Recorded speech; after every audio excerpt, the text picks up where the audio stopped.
A small research vessel rocked gently in the waves, surrounded by floating mountains of plastic waste. Inside, a team of marine researchers prepared to study the Great Pacific Garbage Patch and its devastating effect on ocean life. Among them were Sophia and her husband Chris, two passionate scientists bound by their shared love for the sea and each other. As cameras rolled and sensors blinked, an alarm broke the calm. The signal of a shark they'd been tracking for a year was suddenly approaching at incredible speed. Her name was Lilith. Without hesitation, Chris and three divers slipped into the cold, murky water. Beneath the floating debris, they searched through shifting shadows until their lights fell upon something horrifying: the carcass of a baby whale, tangled in nets and bloated with plastic. Its side was marked by a massive bite. Before they could examine it further, a shadow glided past. Chris froze. "That's not Lilith," he said in a trembling voice. Then, as sonar pings multiplied, more shadows emerged. Dozens of sharks surrounding them in nervous circles, all large, all female. On the boat, Sophia's eyes widened as she watched the footage. The water below her husband was boiling with movement. Then, through the clouded blue, Lilith appeared. She was monstrous, 7 meters long, 3 times her original size. Her eyes were ancient and burning with fury. Chris wanted to retreat, but Sophia needed a blood sample for her research. Against his instincts, he moved closer, piercing Lilith's fin with a needle. The reaction was immediate and catastrophic. Lilith convulsed, roaring through the depths, and the water turned red. Sophia screamed through the comms as the camera feed cut out. Desperate, she dove in, clutching a harpoon, only to find herself surrounded by silence. Her heart broke as she saw Chris's severed arm drift toward her. Moments later, Lilith reappeared, gliding through the water with terrifying grace. For a heartbeat, they stared at each other, human and beast, before the shark lunged. Sophia fired the harpoon, hitting her target, but the creature dragged her down, entangled in a fishing net. She slashed herself free and clawed toward the light, emerging gasping, half mad, as the ocean swallowed everything she loved. 3 years later, the world had moved on. But Sophia had not. She now lived in Paris, giving educational talks at a local aquarium. Her words about conservation and marine life fell on deaf ears, especially with the rumors that haunted her: the woman who lost her team to a shark. Shaken and humiliated, she left the aquarium, unaware that fate was circling back toward her. Outside, a young activist named Mika approached her, speaking fast and nervously. She had found something strange. Lilith's old tracking beacon was active again. And the signal wasn't in the ocean. It was in the Seine River, right beneath Paris.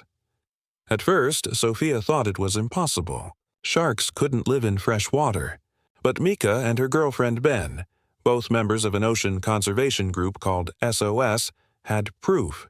Using hacked servers and sonar readings, they traced Lilith's movement. 3 days of activity beneath the bridges of Paris. Climate change, pollution, mutation, all could be changing nature itself. Sophia's scientific curiosity wrestled with her trauma, but she couldn't ignore the truth. Lilith was alive. That night, Mika went diving under the Pont Neuf Bridge, searching for answers after a car had mysteriously fallen into the river. The water was thick with pollution and darkness. Her light cut through floating debris and revealed a wrecked car, its metal frame marked with enormous bite wounds. Then, through the murk, something vast moved. Mika gasped. The shape disappeared, and moments later, police sirens echoed above. Her girlfriend Ben escaped, but Mika was caught and taken in by Officer Otley, a gruff but fair police investigator who didn't believe in monsters. By morning, a mutilated body was found near the riverbank, torn apart as if by giant jaws. Sophia was called to identify the wounds and, with dread, confirmed what she feared. It was a shark attack. The news rattled Otley, who decided to investigate personally. Together with Sophia, he organized a dive beneath the Seine. What they saw down there was beyond belief. Shadows darting through the silt, enormous bite marks on fish, and an unmistakable pulse on the sonar. Lilith was real, and she was hunting. When they surfaced, chaos followed. Mika accused Sophia of being responsible, of creating the monster through her experiments. Sophia denied it, guilt tearing at her as old memories returned. The tension reached the city's top offices when they confronted the mayor of Paris.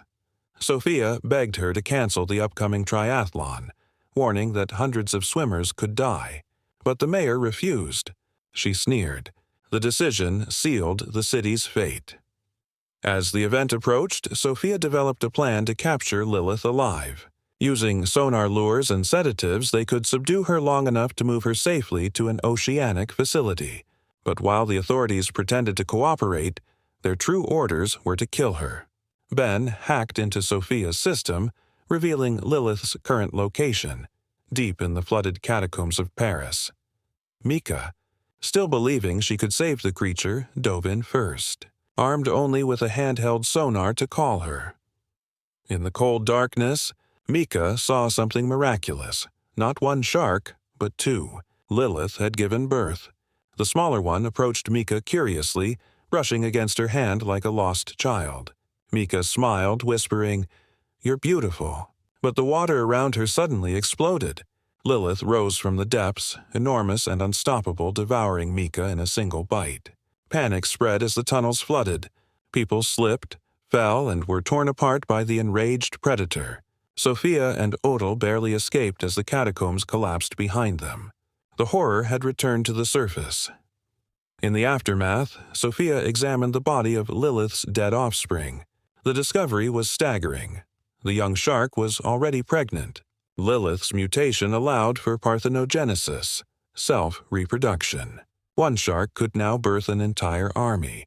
When Sophia tried to warn the mayor again, she was silenced. The triathlon would proceed as planned, and the truth would be buried with the dead. Desperate and defiant, Sophia and Otla formed a secret team. With the help of bomb specialists, they planned to find Lilith's nest and destroy it before she could breed again. The operation began as the triathlon started above them. Crowds cheering, swimmers diving into the same river that hid death below. In the catacombs, the water shimmered under flare light, revealing nests of eggs and hundreds of small, twitching shapes. The baby sharks began to stir. Before the team could finish planting the charges, they attacked. Blood filled the water. One bomb expert triggered the detonator with his dying breath. The explosion ripped through the tunnels, shaking the foundations of Paris. Sophia and Odal were thrown upward, gasping on the surface. For a fleeting moment they thought it was over, until the river surged and Lilith rose once more, scarred, furious, alive. She slammed into boats, tearing apart officers and dragging bodies below. Then, drawn by sound and movement, she swam straight toward the triathlon. The Seine turned into a nightmare. Swimmers vanished beneath waves of red.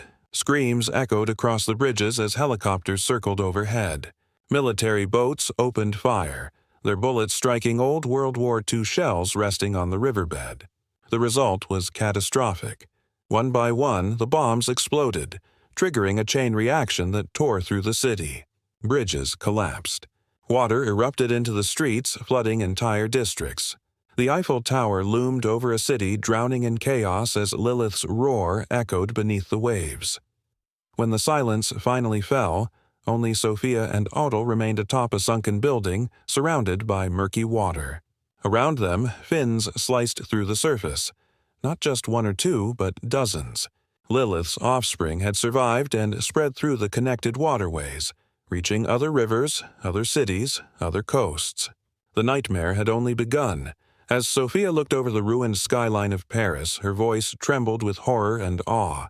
"She's evolved beyond us," she whispered, "and now she's everywhere."